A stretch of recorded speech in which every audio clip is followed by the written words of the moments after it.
Hi and welcome to the Machine Ethics Podcast. This month I'm talking with Rob McCargow, Director of AI at PwC. I met up with Rob at the PwC office in London and we chatted about modelling unintended consequences, AI ethics audits, working with dubious companies and intentions, what we should be teaching our children and future careers, a recipe for AI future mitigating job displacement, and other AI for good topics. If you like this podcast, then check out the other episodes at machine-ethics.net, or you can contact us at hello@machine-ethics.net. You can find us at Twitter, Instagram, and YouTube. If you'd like to support the podcast, then go to patreon.com/machineethics, where you'll find extended interviews, reviews, and more of my thoughts on the episodes and AI topics and news of the month. Thanks again to Rob, and hope you enjoy.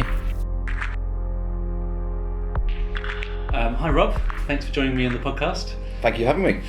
Could you introduce yourself and what do you do? Absolutely. So I'm the Director of Artificial Intelligence at PwC in the UK. So our team is basically tasked with applying the technology across the breadth of our organisation on both internal projects, but also working with our clients across all industry sectors on solving some of their hardest business problems as well, using different forms of AI. A lot of the other things I'm involved with also involve working with governments around the world on the impacts on national strategy and policy. And as part of that, I sit on the advisory board of the all-party parliamentary group on AI, amongst other appointments. Yes. So it's been said that you're the nicest man in AI. How do you feel about that? Well, it depends who said it. To be honest, it's the first time I've heard it. It's endearing. It's an endearment. So on that point, Rob, to you, kind of what is AI? When you're talking about AI, what are you talking about more specifically? Well, I think it depends on the audience that we're dealing with at the time. And if we're working with clients across different corporate functions, across HR, for example, and compliance, maybe we don't necessarily get into the deepest of technological descriptions. But for me, I think it's a higher level to differentiate from technology of old, technology that falls into the AI domain, of technologies that can sense, think, act, and through an iterative feedback loop learn. And they clearly sit as interesting bedfellows along more mature technologies such as robotic process automation, for example. But we try to focus across the breadth of the main AI technologies. But if I'm being candid, the very first thing I do in any of these things is state that I keep the job title to get me into the room, but the first thing I do is say AI doesn't really exist.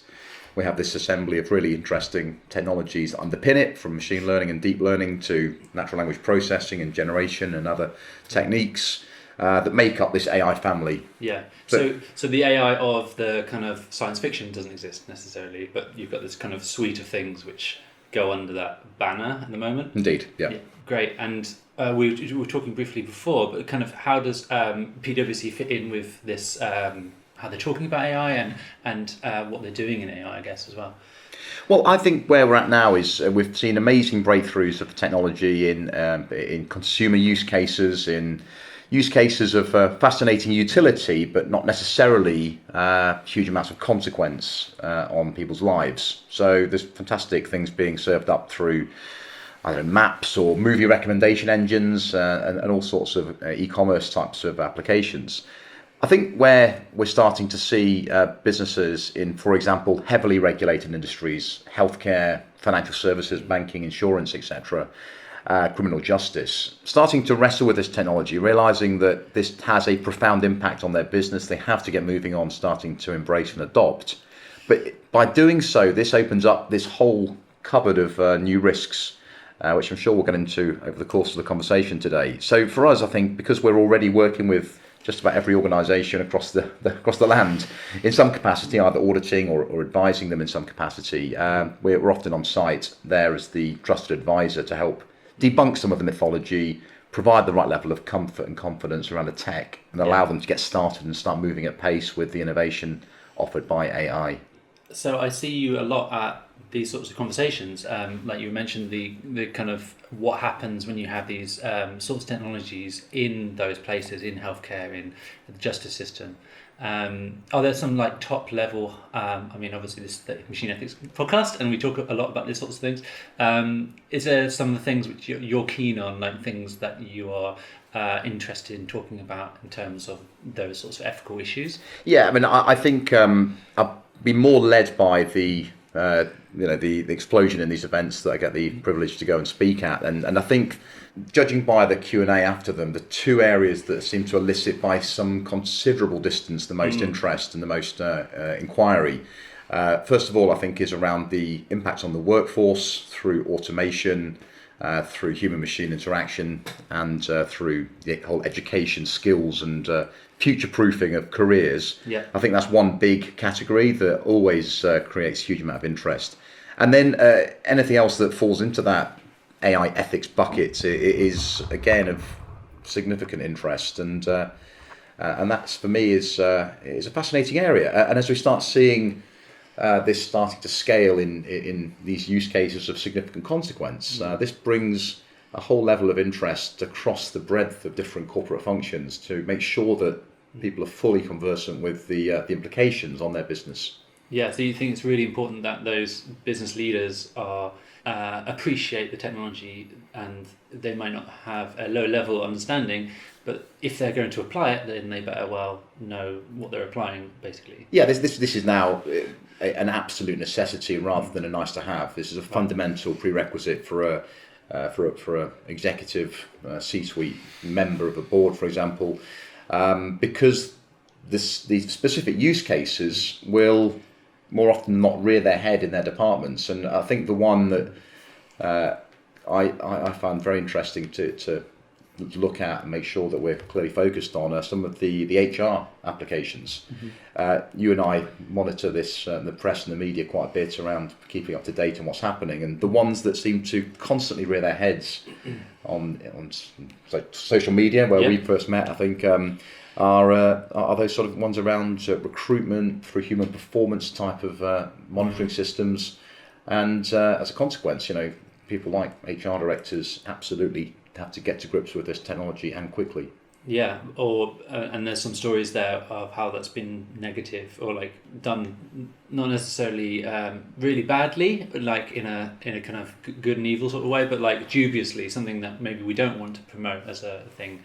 And there's the Amazon example comes to mind about having, promoting men in their CV machine learning tactics and things like that, because of past bias data and this sort of thing.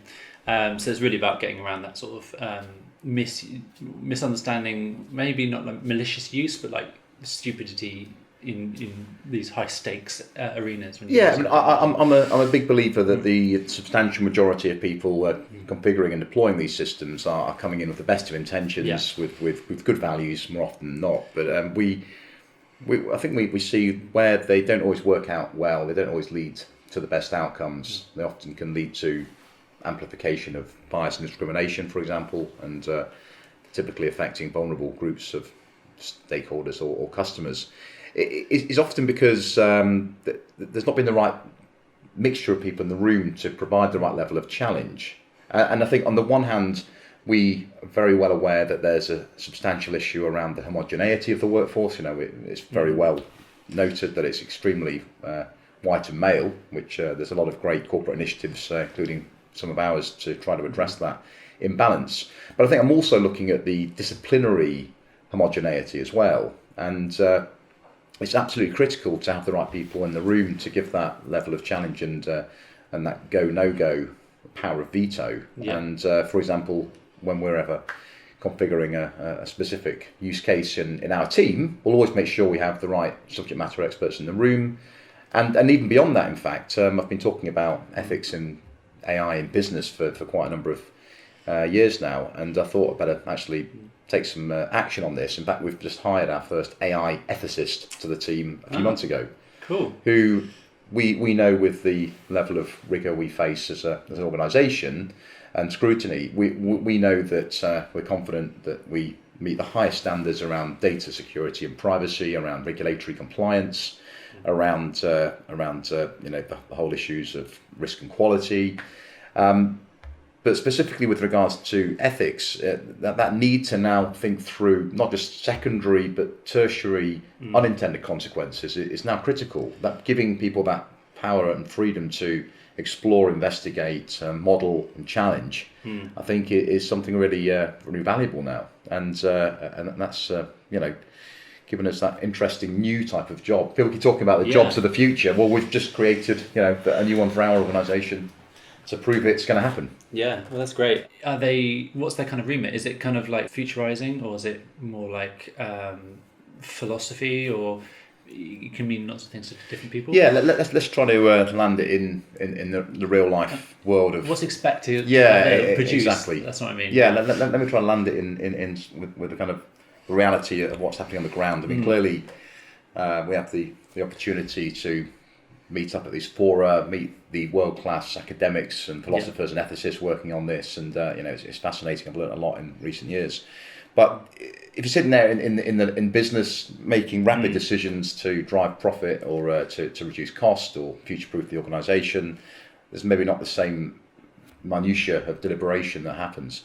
And if you think about ethics specifically, with of course seeing this explosion of publication of new ethical principles in the last 2 years in particular, I think at the last count we'd come across in excess of 70. Right. If you add together the big tech companies, the World Economic Forum, the IEEE, the Beijing Principles, adding all these together, you've got a lot of material out there, and reality of business is going to be able to read all of those, discern which one is most appropriate for their particular geography and setting, and act accordingly. And so, what we have is we actually have read all of these.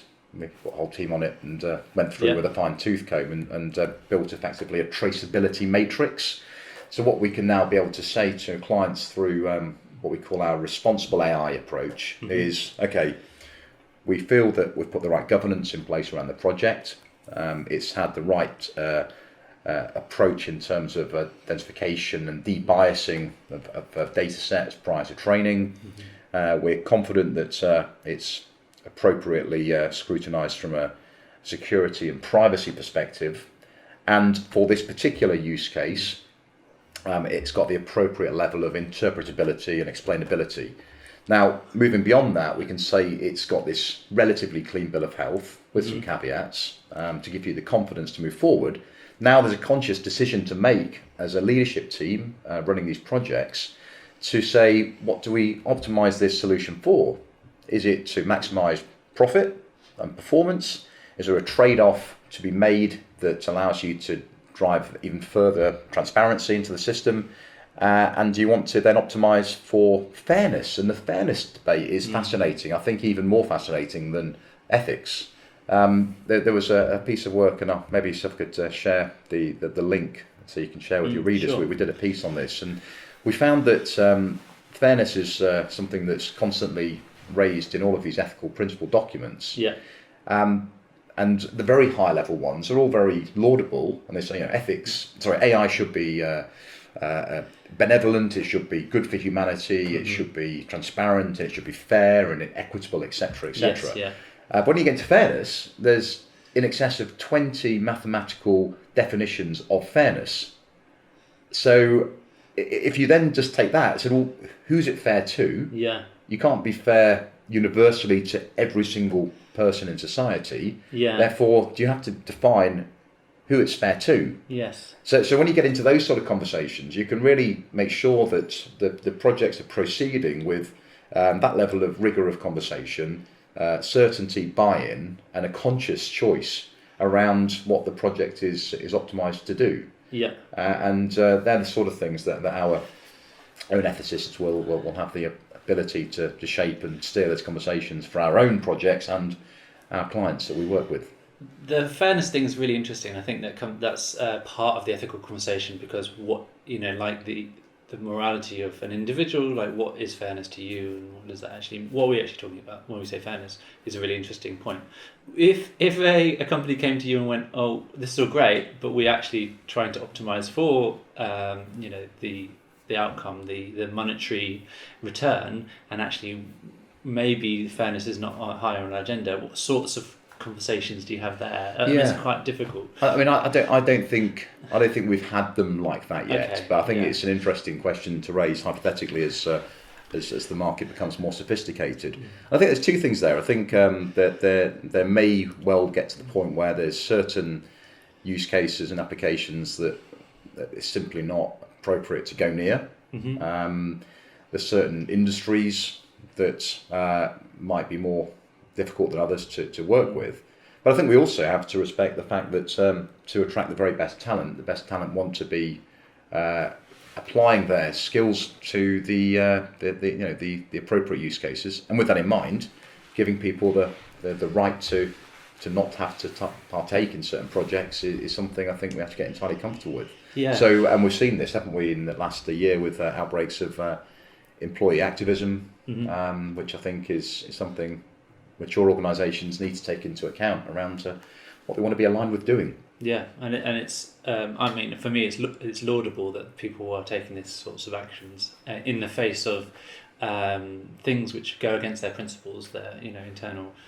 I spoke to one of those people not so long ago, actually, who Jack Paulson. I don't know if you know. Yeah, I know of. Yeah. Who quit Google because of the arms stuff, and was one of the first people to do so, and then there was all this action afterwards. So it's an interesting thing that's happening where people are starting to take notice of how these technologies are applied and when it's appropriate to do so. Do you have any kind of like hardline ideas of what maybe isn't appropriate, or anything that specific? Yeah, I don't think we've got to the point where it's kind of like a list of no go. I mean, personally, there's things that I don't feel comfortable with morally, whether that's autonomous weapons, for example. Are those conversations? I mean, coming back to that's a good point. Coming back to your conversations that you might have in government with the APPG AI. Do you have these sorts of conversations about, I mean, obviously the general AI conversation is being had there, but do you have the kind of robo-ethics conversation about when isn't appropriate to use these sorts of technologies at the moment with the government? You know what, I think the thing that actually gives me a lot of optimism and professional pride for working in this part of the world around this topic is that we've got a really quite sophisticated community that's been active now for the best part of, say, 2.5 years or so. So coming from the all-party group, I've been on the advisory board of that since the start. That's then led through to the publication and the evidence taking of the House of Lords Select Committee with Lord Clement Jones, the AI review with Dame Wendy Hall and Jerome Pesenti, and then now onto the AI sector deal, which has now led to this proliferation of new activities and the Centre for Data Ethics Innovation, the Government Office for AI. We've seen a huge array of quite tangible progress in the last 2.5 years, and for me that I lost count of the number of times I've been in Parliament, hearing or giving evidence. In excess of 30 maybe in the last couple of years. And yeah, we've absolutely covered the broad spread of topics from regulation and geographical prominence and academia, skills education, ethics, the whole panoply of topics I think it has been well looked into. And some of these more contentious ones absolutely are there. Yeah. So in defence of politicians, it's easy to guess sweep it all up and say, I think I saw a tweet yesterday saying politicians don't get this. I actually reject that, because I think a number of individual ones that I've had the privilege of working with have actually got a really good grasp of this. So I think it's a case of lumping everyone in the same bucket here. Yeah, nice, great. I was going to ask what the outcomes were, but I think you've nicely kind of outlined that. Well, I think we, as I say, not only have we seen the launch of the AI sector deal as part of the industrial strategy and the launch of these new bodies, the Centre for Data Ethics have now published their interim findings on a couple of key areas, algorithmic bias, I think, and criminal justice. I think the other thing is how this now translates to the international picture, and some of the best practice I think that we've started to put in place here, I think is being looked at with interest by a number of countries I get to go and visit as well. and seeing how they can learn from how the UK is doing this. So Yeah. I think in terms of outcomes, in terms of international influence, I think it's been pretty well received on that particular area. So it's a kind of a leadership role there that people are taking note of. Will it be something that if we put in together regulation in that way that people also take note of that? Well, quite possibly, and I mean, taking AI out of the equation, our legislative system and the legal profession is looked at by many parts of the world as exemplar, and many disputes are settled here, for example. So if we can map that across to AI, then yes, there's a good chance that does become one of the international benchmarks that people will try to ape around the world. Awesome. You did a TED talk a few years ago now, 2 years ago now? Yeah, it's probably approaching 2 years, a year and a half maybe, yeah. Yeah. And in that talk, you talk about your children, and that's very high on the agenda of the talk, and that's how you tell the story of what AI should be doing in a positive way.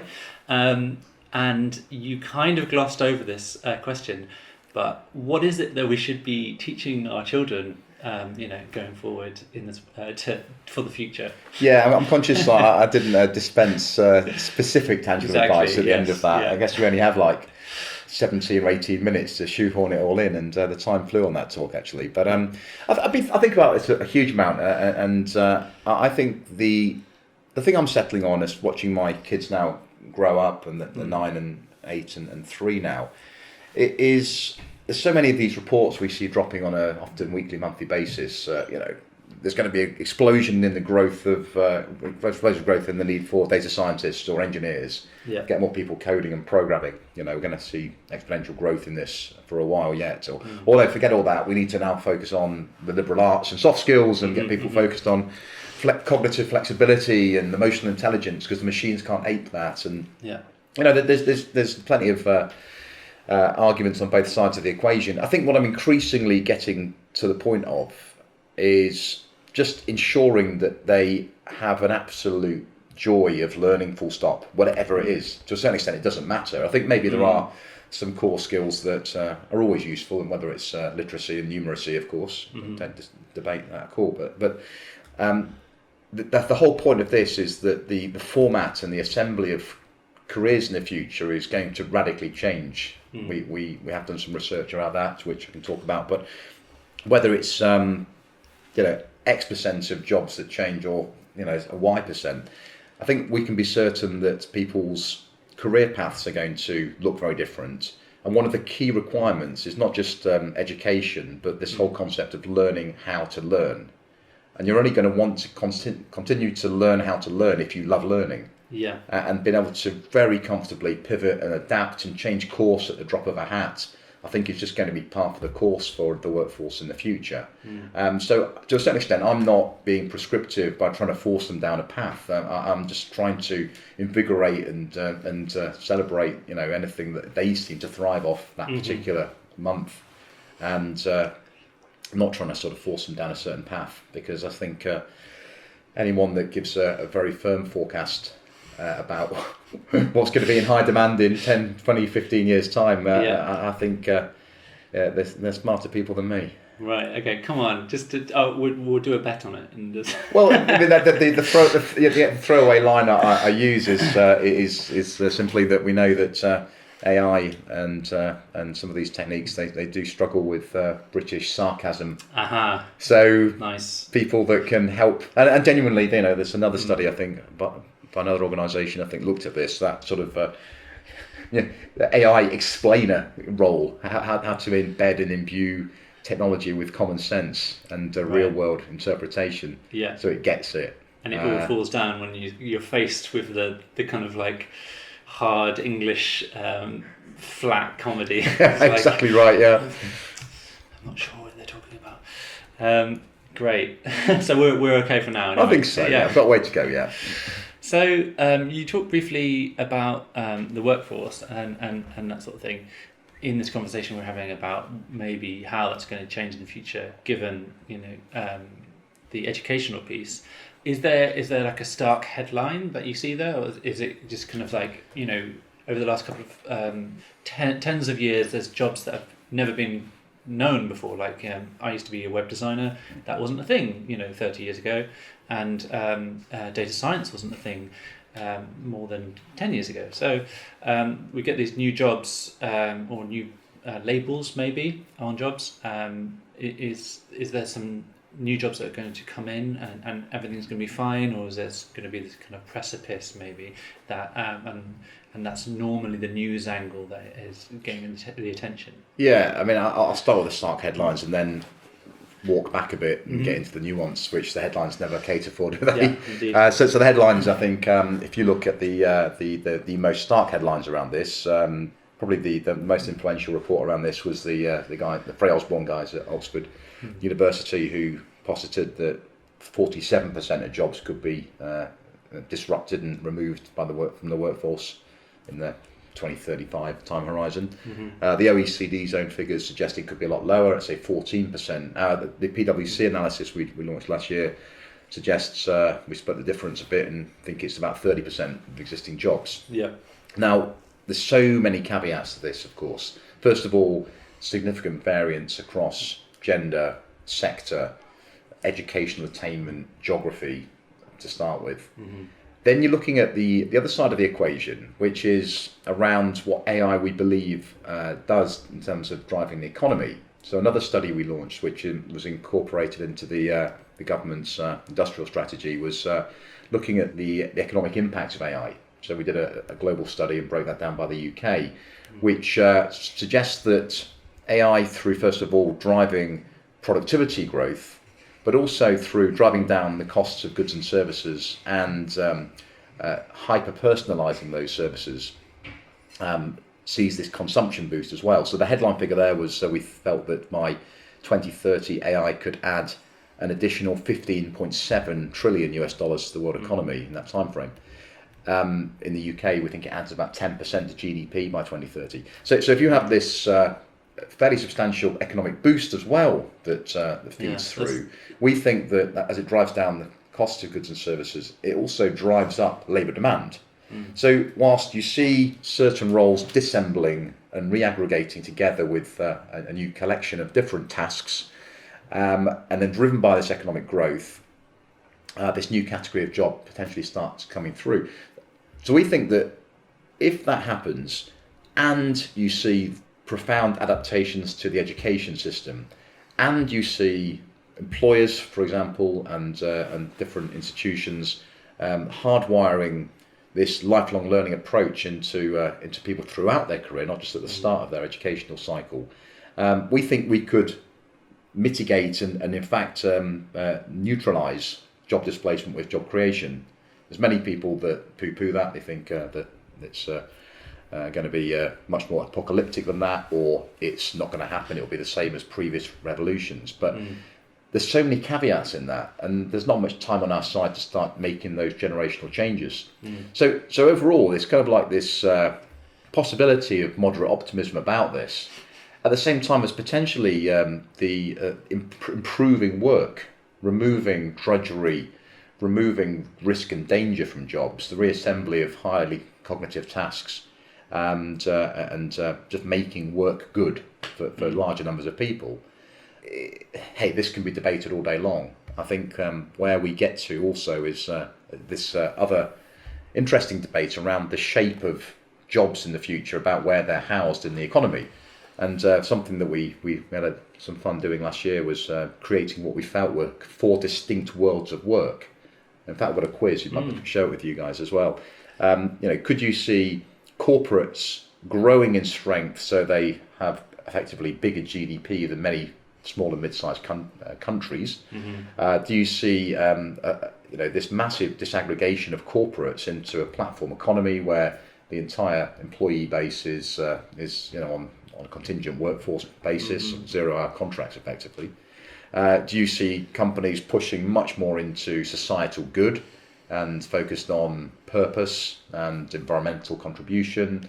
Did you see these different directions of travel, and the way that people therefore are engaged changes from simply the 9-to-5 permanent job contract forever and a day, and it resorts the entire workforce economy on the back of that.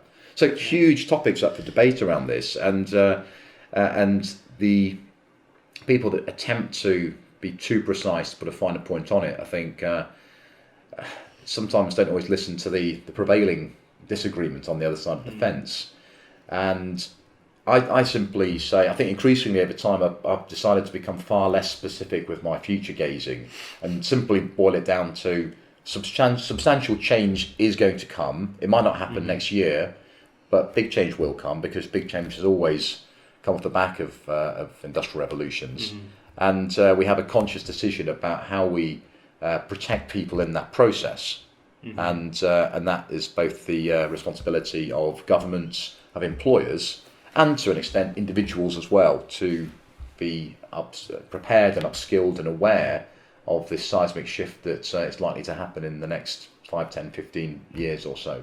Yeah, so it could be quite a nice seamless transition, or it could be this kind of big coming together of and it being a big problem.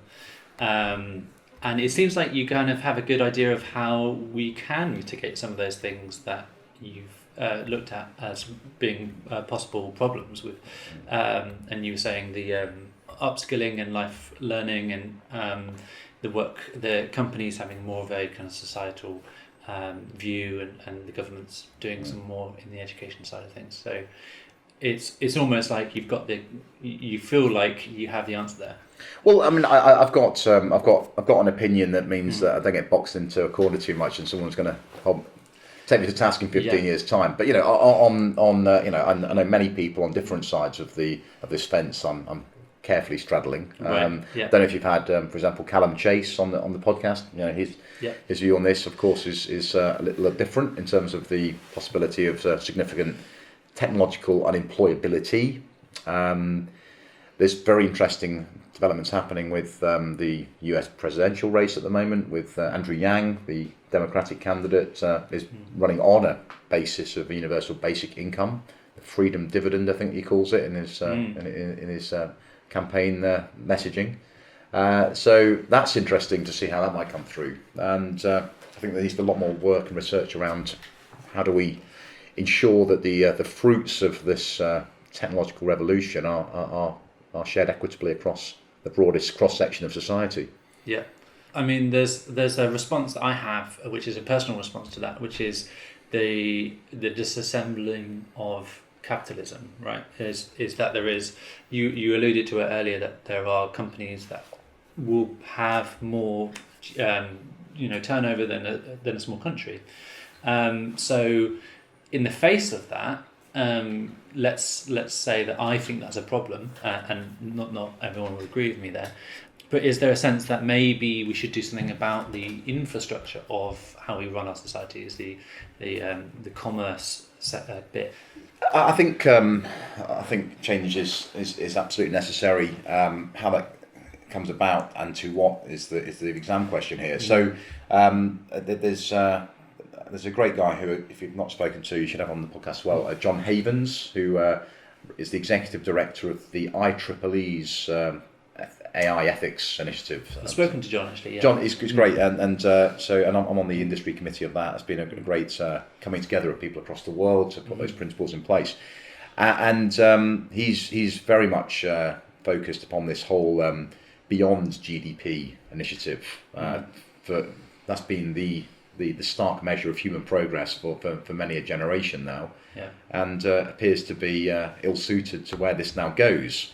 How do we ensure that we have the right measures in place going forward that measure what he describes beautifully as human flourishing and well-being and all those best indicators, rather than purely the block of economic growth by country? Yeah. And there are a number of measures, I think, that are under investigation, but it does require an entire rewiring and the focus upon corporate purpose and I see some interesting early signs there. There's been some really meaningful progress towards the interpretation and grasp of corporate responsibility, embedding of purpose, societal impact of corporate behaviour. Very admirable efforts by, for example, Paul Polman, the outgoing CEO of Unilever, around this topic. And much of this, I think, actually is driven by employees' demands. I think the generation coming into the workforce now want to feel that the lofty values espoused by companies genuinely are embedded, and there's tangible action being taken towards that. And for example, we're very, very much focused upon our carbon neutrality and circular economy behaviour of our organisations around the world. Because our staff certainly expect that to take place now. So the signs, but this is such a rapid technological shift, isn't it? It could come at us quite fast. So there is a need to focus minds on this. And I think this, for me, this is why, great, hopefully your podcast reaches a quite broad cross-section of an audience.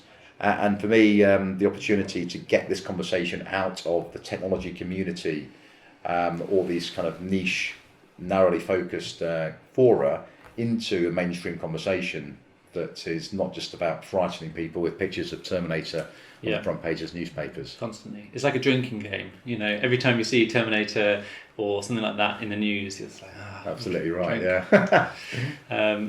It's embarrassing, isn't it? Would you like to talk about anything else specifically? There's one area I think I'm quite excited about. So for the past 3 years, we've been the founding corporate partner of what's been called the AI for Good Global Summit, which has been based at the UN in Geneva. And really the opportunity to start looking at how AI can be harnessed to help us accelerate progress towards achieving the Sustainable Development Goals is absolutely now a hot area. We're seeing some great applications there in terms of climate change. We've done a number of reports on that, happy to share some of our work on that. So marrying up this technology to solve grand challenges, I think, is massively exciting. It empowers the staff, it really wins hearts and minds over, and we think can lead to some tangible progress to move the dial on this as well. So the AI for Good agenda is really exciting. For me, I think overall I'm much more excited about the use cases. They probably require a bit of explaining. They're not ones that jump out on the headline, but the ones that when you sit down and work through step by step and demonstrate the value they add are phenomenally valuable. We're doing a lot of work around workforce well-being, making sure the right people are doing the right jobs at the right time that suits their interests. It means that their travel's reduced and our carbon footprint is increased, but they're not stories that jump off the front page of the top tech publications. Explain a lot of explaining for quite some time. So the ones that I think are solving proper hard business problems and leading to tangible benefits and a societal good are the ones that get me out of bed in the morning. Nice, and those are sorts of things that you can communicate, in your work as well. To hopefully, if we keep communicating the good side of things, that more good will come back to us. And I think it inspires the next generation of people to want to come into this profession. It's red hot. It's we're hiring people hand over fist. We've just taken on in the UK 110 school leavers who we're fully funding through university to build our AI workforce in the future. So hopefully in 4 years' time they'll come out with no debt, work experience, and some terrific skills to get straight stuck into some of these interesting projects. How we sort of demonstrate what they could put their skills towards, I think is a really important selling point for business. Yeah, great. Where were you 10 and a bit years ago? Where was I? 14 years ago? 15? Yeah, 15. Where were you 15 years ago? 15 years ago, God. I had a fairly long, circuitous career path to end up here, actually. PwC with that sort of offer, taking when I went for university or whatever. Oh, I would have bit the hand off if you could, put me through university, fully funded with no debt at the end of it, some work experience, job offer. Great. In the hottest area in the job market, it's a no-brainer. Because you did microbiology, right? Testing the brain cells. It sounds interesting, though. It was kind of interesting. It was more looking at the most horrific of tropical medical diseases, basically. Right. So that was quite interesting. But do you think you could? I mean, I feel like it's quite scientific, so it must have led to what you do now a little bit. Possibly. I mean, technical understanding. Maybe. But I think. having had a career much more focused on like the people agenda, and that's swayed me more towards that than the technology, if I'm being candid. Yeah. So we're getting towards the end. There's a question I always ask at the end of the podcast, which is probably somewhat already answered through our conversation, but it's what excites you about AI and the future, and what is it something that scares you about that as well? Well, I mean, let's shoot down this the fear one first of all, shall we? I don't think AI scares me.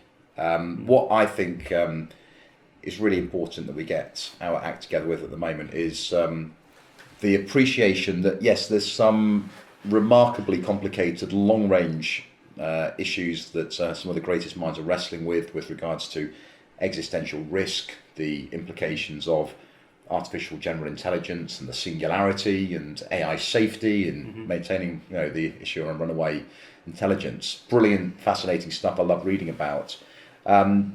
With regards to how that matters to life today and business in society right now, I think it's well serviced, it's got good funding, it can continue on. But for me, it's much more important to appreciate and demonstrate and illustrate to people in the society at large that this is here. It's already having profound impacts on people's lives, whether it's in democracy or in their choices as consumers and citizens, or in criminal justice or healthcare. It's here, it's happening, it's making a profound impact today, and therefore everyone has to now start being brought up to speed about this, participating in shaping how this is being evolved, how it's governed, the standards around it, and most importantly is providing access to the most diverse array of people possible to create AI that's fit for purpose for everybody in a positive way. So there's a little bit of kind of, let's just separate out the strands here of the longer range fascinating stuff with today and next year, and getting our act together around that now. And part of that is dispelling the fear and giving people positive confidence that this tech is wonderful if it's scrutinised and governed and trained and inspected and harnessed the right way. It can solve amazingly positive things. And just to finish on that positive note, one of the things that personally keeps me engaged in this is the sorts of problems it's now able to start solving. So several years ago, I lost my very inspirational mother to one of the worst diseases possible, which is motor neuron disease. It's the terminal debilitating illness, which is absolutely horrendous. And the chink of light in this is that already there's a British-based AI company, Benevolent AI, you might have heard of them, run by Baroness Shields, you might recall seeing her speaking, that they've already started making progress with their machine learning to start ingesting clinical studies at scale, using that to identify potential new novel treatment regimens and compounds. So drug discovery is really interesting around this field. They can accelerate drug research, at a significantly swifter factor than standard human research can do. So augmenting the experts in that field to start solving really important problems that improve our lot in life. And rare diseases is one particular intractable problem that the system doesn't yet economically sustain and support the research into. So for me, it's less about how do we use this to sell more advertising, and how do we harness it and hook it up and start applying it to the most important problems facing us as society at large. Yeah, and we should be pointing ourselves in that direction. I think so. Yeah. Well, Rob, thank you for this fascinating talk and for your time today. It's been a pleasure. Thanks for having me on. Hi and welcome to the end of the podcast. Thanks again to Rob for finding time for me in his schedule. I think he's often out of the country, so he had to slot me in 2 months in advance, I think it was. I think there's lots of subjects I could have pressed Rob further on. I think maybe one of the things they asked about working with dubious companies that maybe are optimizing for things which are bad intentions, or things which are more capitalist maybe in their way of looking at optimizing money over maybe social good, that sort of thing. I think we could have spent more time on that, and I think that we could have also spent more time on universal basic income doom comes or what future jobs might look like, indeed. But these things are all kind of hard to grapple with, and we only had so much time, unfortunately. So hopefully I'll find Rob in the future and tackle some of these things. If you'd like to hear more of my thoughts on this podcast and some of the other news from the month in AI, then go to the patreon.com/machine ethics. And thanks again for listening, and please rate us and review on iTunes and wherever else you get your podcasts, and hopefully see you again.